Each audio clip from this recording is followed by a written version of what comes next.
अस्सलामुअलैकुम एवरीवन, कैसे हैं आप लोग? खैरियत से? ठीक ठाक? मैं भी ठीक हूँ, अल्लाह पाक का शुक्र है। Welcome to my new video. आज की वीडियो बहुत ही ज़रूरी है। वो लोग जो स्पाउस वीज़ा एक्सटेंशन करवाना चाहते हैं, उन लोगों से मैं शेयर करूँगा कि उन लोगों को एक्सटेंशन के लिए कौन कौन से डॉक्यूमेंट्स ज़रूरी चाहिए, और उन लोगों से मैं अपना एक्सपीरियंस शेयर करूंगा कि जो लोग स्पाउस वीज़ा एक्सटेंशन करवाना चाहते हैं या जिनकी नज़दीक आ गई है या आगे आने वाली है, ये वीडियो उन लोगों की बहुत ही हेल्प करेगी। आपको इस वीडियो से काफ़ी ज़्यादा हेल्प मिलेगी। मैं आप लोगों से अपना एक्सपीरियंस शेयर करूंगा कि मैंने अपनी एक्सटेंशन के वक्त कौन कौन से डॉक्यूमेंट्स दिए थे और आपको कौन कौन से ज़रूरी डॉक्यूमेंट्स चाहिए जो आप स्पाउस वीज़ा एक्सटेंशन के लिए अपने तैयार कर के रखें। उससे पहले मैं बता दूं आप लोगों को, मैंने काफ़ी दफ़ा भी आपको बता चुका हूं, ना मैं सोलिसिटर हूं और ना ही मैं वकील हूं। मैं एक आप जैसा नॉर्मल सा बंदा हूं जो आप लोगों से अपना एक्सपीरियंस शेयर करता है और आप लोगों को आइडिया देता है और हेल्प करता है कि ये हो सकता है या होगा। तो आज की वीडियो शुरू करते हैं। आज की वीडियो में सबसे पहले जो पहला आपको चाहिए, नंबर 1 है, वो पासपोर्ट आपका वैलिड होना चाहिए। स्पाउस वीज़ा एक्सटेंशन के लिए सबसे पहले आपका पासपोर्ट वैलिड होना चाहिए। पासपोर्ट वैलिड 6 महीने से ज़्यादा होना चाहिए। अगर मेरी तरह मेरा 6 महीने से ज़्यादा था, 8 मंथ पासपोर्ट वैलिड था, लेकिन मैंने अपना पासपोर्ट दोबारा रीन्यू करवा लिया क्योंकि अगर मैं वीज़ा जमा करवाता तो शायद 6 महीने से कम रह जाता। तो जिन जिन का पासपोर्ट वैलिड है 1 साल से कम या 1 साल से जिनका ज़्यादा है तो वो ना करवाएं रीन्यू।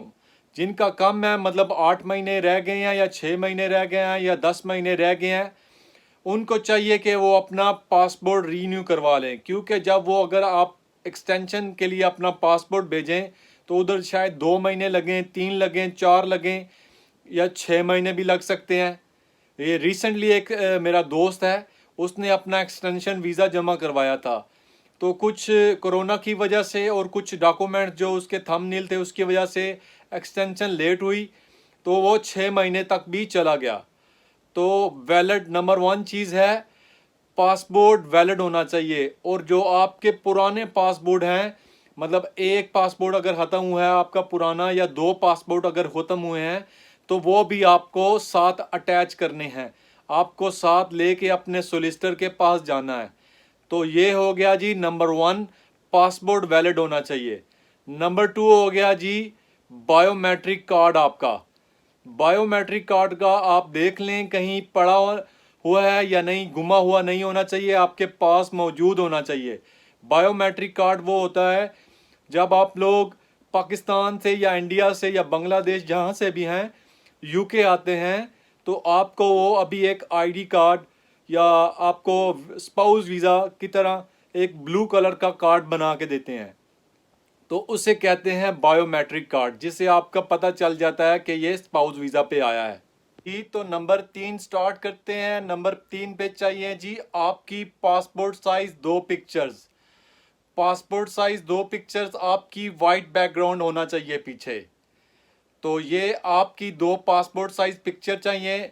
नंबर 3 हो गया जी, जो आपका स्पॉन्सर है उसका पासपोर्ट होना चाहिए और पासपोर्ट वैलिड होना चाहिए। स्पॉन्सर जैसे किसी की बीवी ब्रिटिश है या हस्बैंड ब्रिटिश है, उसका पासपोर्ट वो वाला स्पॉन्सर पासपोर्ट होता है। नंबर आगे हो गया जी, 5 हो गया जी, कि जो स्पॉन्सर है आपका उसकी एक पिक्चर चाहिए पासपोर्ट साइज। आपकी 2 चाहिए जो एक्सटेंशन वीज़ा करवा रहा है, और जो आपका स्पॉन्सर है उसकी एक पिक्चर चाहिए जिसका वाइट बैकग्राउंड होना चाहिए जी। तो नंबर 7 पे चाहिए marriage certificate with English translation. Marriage certificate already आपके पास पड़ा होता है। जो लोग पाकिस्तान से आते हैं जब अपना स्पाउस वीज़ा जमा करवाते हैं तो वो लोग वहीं से अपना निकाह नामा जिसे बोलते हैं, आप लोग इंग्लिश में ट्रांसलेट करवा के जमा करवाते हैं। तो वो जब आपका वीज़ा लगता है तो डॉक्यूमेंट्स आपके पास आ जाते हैं, तो वो आपका निकाह नामा भी ऑलरेडी इंग्लिश ट्रांसलेशन में आपके पास पड़ा होता है। तो ये नंबर 7 हो गया जी marriage certificate with English translation, जिसे निकाहनामा आप बोलते हैं। नंबर 8 पे हो गया जी A2 टेस्ट पास होना चाहिए।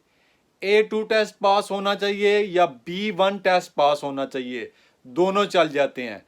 अगर A2 टेस्ट पास है तो फिर भी चल जाएगा, अगर B1 टेस्ट पास किया है, A2 टेस्ट पास नहीं किया तो फिर भी चल जाएगा। इन दोनों की जो मुद्दत है, इन दोनों की एक्सपायरी डेट है, वो 2 साल होती है। तो B1 जो है आपका, मैंने वीडियो बनाई हुई है, आगे चलता है या नहीं चलता मेरी वीडियो वो प्लीज़ आप देख लें। यहाँ मैं बताऊँगा तो फिर लंबी हो जाएगी ये वीडियो। तो ये नंबर 8 पे मैंने A2 टेस्ट बताया है या B1 टेस्ट पास होना चाहिए। तो नंबर 9 पे चाहिए जी एम्प्लॉयमेंट लेटर। जहाँ आप काम करते हो वो लोग आपको इजीली बना के एम्प्लॉयमेंट लेटर दे देंगे। आपने उनसे बोलना है कि मैंने अपना वीज़ा एक्सटेंशन जमा करवानी है तो मुझे एम्प्लॉयमेंट लेटर चाहिए, और एम्प्लॉयमेंट कॉन्ट्रैक्ट आपके पास ऑलरेडी पड़ा होता है। यहाँ यूके कॉन्ट्रैक्ट ही होता है, कहीं कुछ लोगों का 16 होता है, कुछ का 24 होता है, कुछ का 40 होता है, कई लोगों का 45 कॉन्ट्रैक्ट पर वीक का होता है। तो आपका जो कॉन्ट्रैक्ट लेटर है वो भी चाहिए, जो कॉन्ट्रैक्ट आपने काम वालों से किया है वो भी चाहिए। तो 18,600 आपने शो करनी है। अगर आप अकेले कमाते हैं तब भी ठीक है, अगर आप दोनों मिलकर कमाते हैं तब भी ठीक है, पर आपको 18,600 आप दोनों को मिलकर शो करनी है। तो आगे आ गया जी पे स्लिप्स आपकी चाहिए। नंबर 10, पे स्लिप्स आपकी चाहिए दोनों की 6 मंथ्स की। अगर आप भी जॉब करते हैं, आपकी वाइफ या आपके हस्बैंड भी जॉब करते हैं, आप दोनों ने मिलके 18,600 शो करने हैं। तो अगर आप लोग 18,000 या 19,000 या 20,000 भी कमाते हैं, यह बहुत अच्छी बात है, आप लोगों के वीज़ा के लिए आसानी होगी। लेकिन जो कम से कम है वो 18,600 आप लोगों ने शो करनी है। तो पे स्लिप्स आपको चाहिए। अगर आप लोग काम करते हैं तो आपकी पे स्लिप्स हर मंथ आती हैं, तो आप लोगों को दोनों को 6 मंथ्स की पे स्लिप चाहिए। अगर आप सेल्फ एम्प्लॉयड हैं तो आप लोगों को 12 महीने की पे स्लिप चाहिए। जो बंदा सेल्फ एम्प्लॉयड है उसको 12 मंथ की पे स्लिप लगानी पड़ेगी। नंबर 11 पे चाहिए जी आपको P60 आपका होना चाहिए।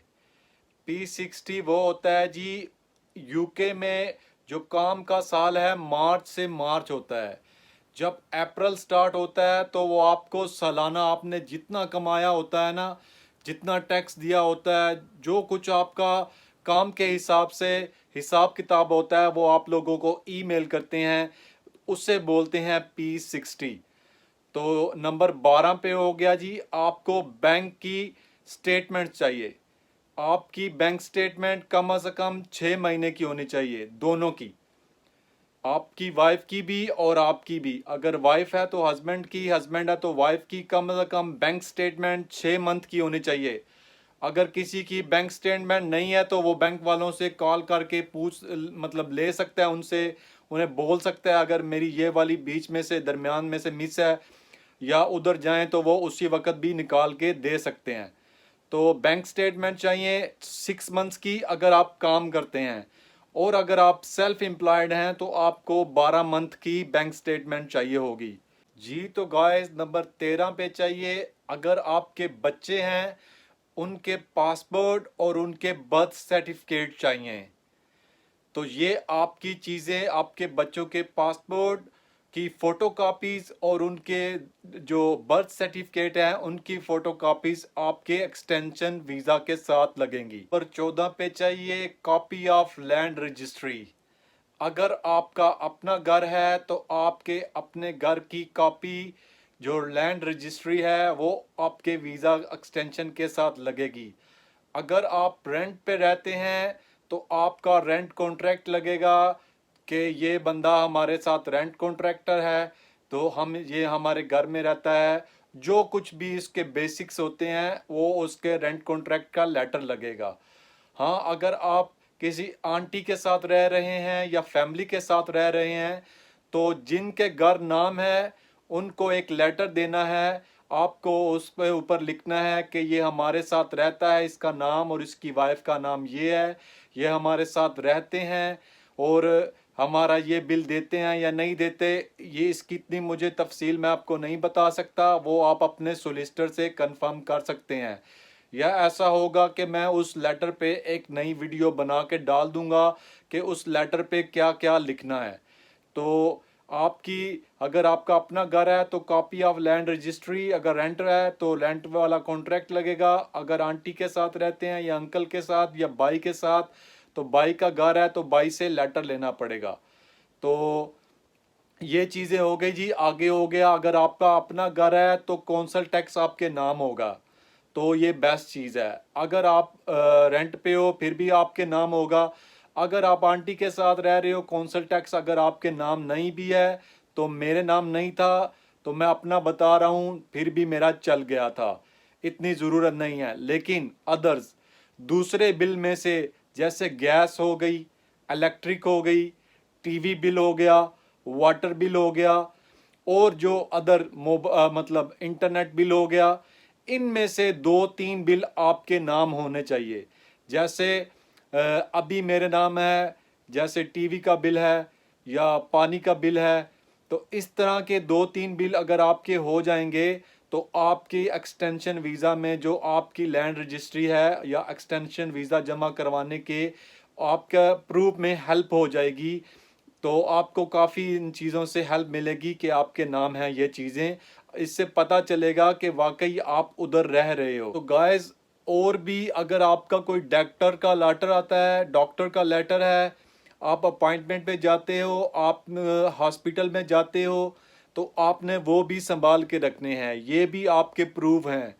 कोई भी लेटर, कोई भी मतलब आपका वोट आया है, आपने वोट डाला है, उन्होंने वो आपको कार्ड एक भेजा है वोट वाला, वो आपने संभाल के रखना है। यानी आपने अपने प्रूफ ऑफ एड्रेस रखने हैं। कुछ भी हो सकता है उसमें, प्रूफ ऑफ एड्रेस में कोई चीज़ आपने मंगवाई है या किसी को चीज़ आपने भेजी है कि इस पते पे मेरे नाम पे ये चीज़ आई है।